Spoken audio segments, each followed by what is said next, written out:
Carly and welcome back to my channel. Today's video is going to be my November and December wrap up. Spoiler, I only read 3 books in November and no books in December. So basically we're just gonna be sitting here talking about 3 books that I read in November. I'm sorry.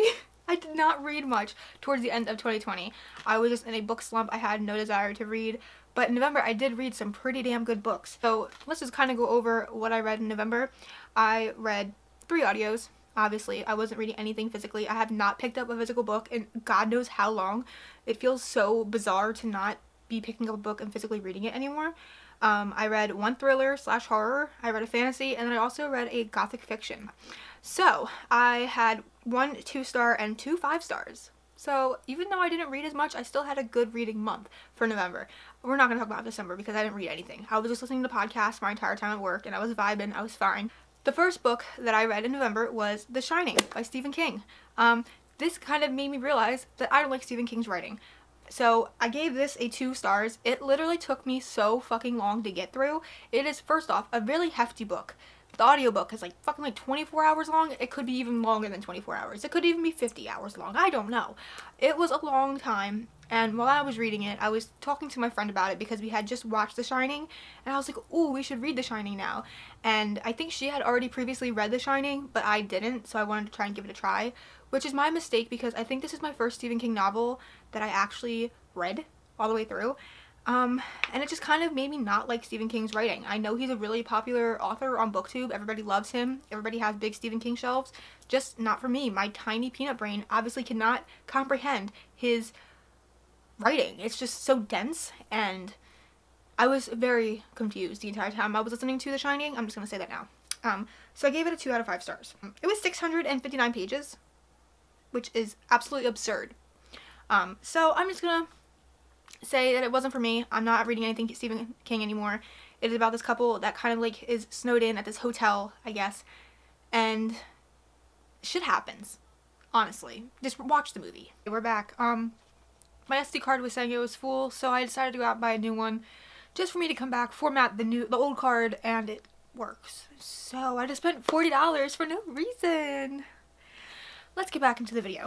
Basically, my gist of The Shining, didn't care for it, wasn't for me. Definitely liked the movie more. So if you're looking to read The Shining, I say save your time and energy and just watch the movie, because I feel like the movie personally does it better than the book. The atmosphere and the spooky vibes, I liked it all, like in the movie. Book, not so much. It was just really hard to comprehend. So moving on, the next book that I read that I actually have the physical copy of was Ninth House by Leigh Bardugo. I know. Oh my god, I can't believe I actually read this. Like, it's surprising to me that I actually picked this up. So in the month of November, I realized I like dark academia.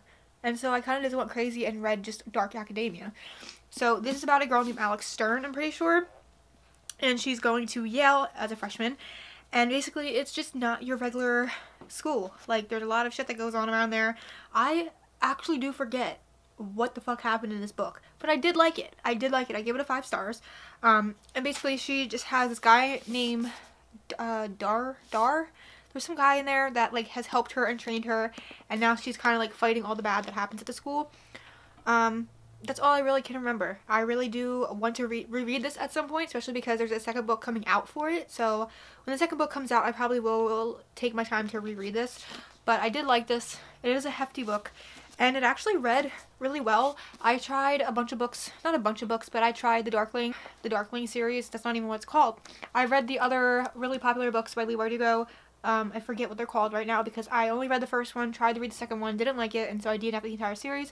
But then I gave this one a try, and surprisingly, I really liked it. After I read Ninth House, I was still in the mood for some dark academia, and so I picked up Catherine House by Elizabeth Thomas, and I actually really enjoyed this. I gave this a 5 out of 5 stars as well. Again, couldn't tell you what it's about again. I kind of went into this really, like, kind of unknowing of what it was about, just because I know it was really hyped up on BookTube. Like, literally with the last couple months, everybody was like, oh my god, this is like the weirdest book ever, like, just go read it. And it was really fun. Like, it was dark academia, and it was also just really crazy, like all the stuff that happened in the book. Our main character, I think, goes to this new school, the Catherine House, and it's just kind of like really culty, and surprisingly I really enjoyed that. And towards the end, my thoughts were just kind of like all over the place. Like, I didn't know how to feel. Like, it was just really crazy. But I really did enjoy my time with this. I didn't even realize I have an advanced reader copy that I bought. I don't know where I got this from. I think I got this from my bookstore, and I didn't realize it was an ARC. Okay, that's pretty cool. They also have like sprayed edges, like the really like thick edges. Don't know what they're called.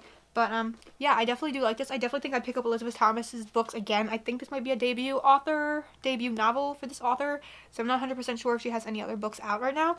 But I definitely will pick up another one, and I hope there is another book coming in this one because I want to see where this can go. Because this was really fun, and I definitely do recommend Ninth House and Catherine House for some dark academia if you're looking for some dark academia recommendations. So that's really it. That's all I read in November and December. Not a really strong past 2 reading months to finish off 2020. 2020 has been like a crazy year. I'm ready for 2021. I've already read like maybe like 3 or 4 books already, which is pretty good. I will have a January wrap up at some point. I don't know when that's gonna happen. It'll probably be a little bit while after we move. So this will probably be like the last wrap up in this house, which is so crazy. We're gonna be in a new house after this, and I know I'm gonna keep talking about it just because I'm super excited. And it's my first move ever in my life, so I'm scared and excited at the same time. So I hope you guys enjoyed today's video. If you did, give it a big like, subscribe down below, join the family, and turn on my bell notifications so you don't miss what I upload. And I will see you all in my next video. Bye guys!